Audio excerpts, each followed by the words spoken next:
this is infrastructure leader Shankar Chandran here.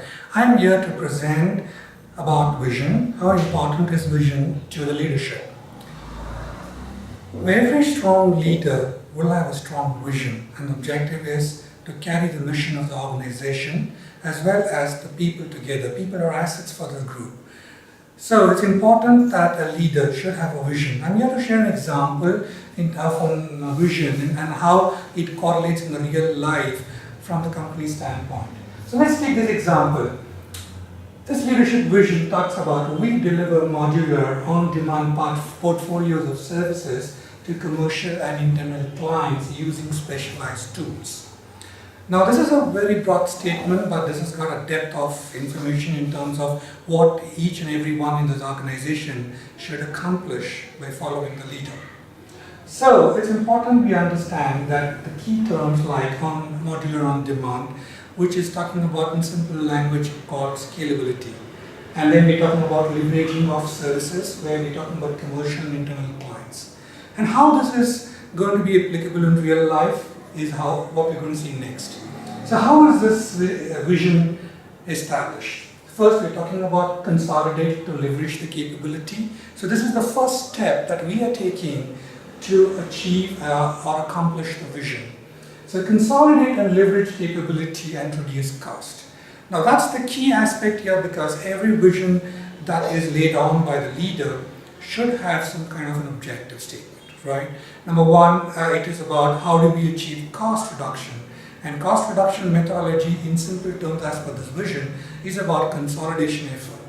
And why do we do that is achieved because we have a vision here called let's run this once, or as a COE. For people who don't know what COE stands for, COE is about Center of Excellence, where we have established processes, seamless movement of tickets, or seamless movements of issues without any faults.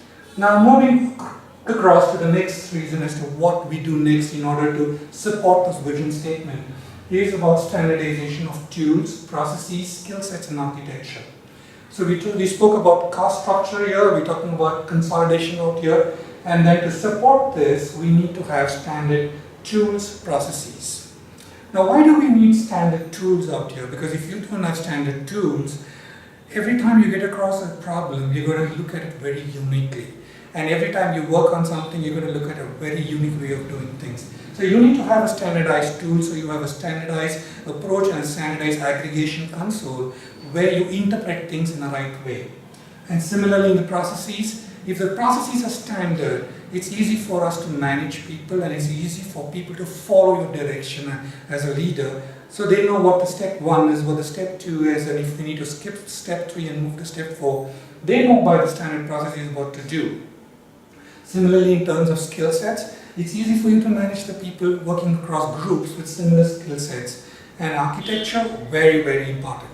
Architecture is key here because if you don't have a standard mode of boarding a client and how you treat a client and how you go back and lay down treat the customer, it's going to be custom solution. And then the very philosophy of consolidation efforts would be impacted if you don't do the architecture. And where does this apply in terms of your portfolio? One is it's going to help you in terms of your modular services, which means you have a very structured way of doing things. And then we're talking about a standard methodology of how you're going to be defining your service descriptions and then your standard document of understanding that you would be signing in with the customer. Similarly, in terms of life cycle management of infrastructure would also be very seamlessly interpreted by the support infrastructure and the staff.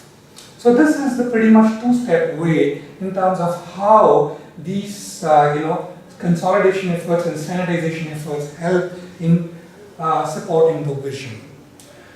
Now, how does this help? Well, these are supposed to be standardization standardization consolidation helps you in terms of how you want to operate internally. What does that you need to do externally? It is important that you standardize your client interface, because if you don't standardize, you don't know how to interpret things with the customer.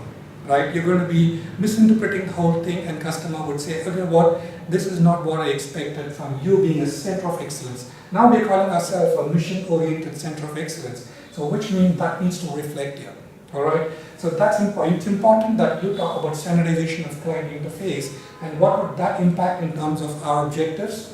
It will impact us time. We would know what our service level objectives are. In simple terms, SLO. And then we're talking about costing, unit cost structures. We would have very clear in terms of how we're going to be presenting a cost structure to clients. And then we're talking about, if you're going to be confident enough to present in front of the customer and say, these are the values we bring to your business, then this is what you need to do, right? And then finally, easy to bid, because a lot of times customers give us an opportunity, and we sit on it because we don't know how to interpret it and we don't know how to, submit the bid. But in terms of this, some kinds of standardized interface, we are very clear in terms of how we can respond to these bids. Now, this is how the overall vision statement is supported by these modular approaches. And I hope this is going to be a very important and useful session that I have given you, and all the best for your future tenure. Thank you very much.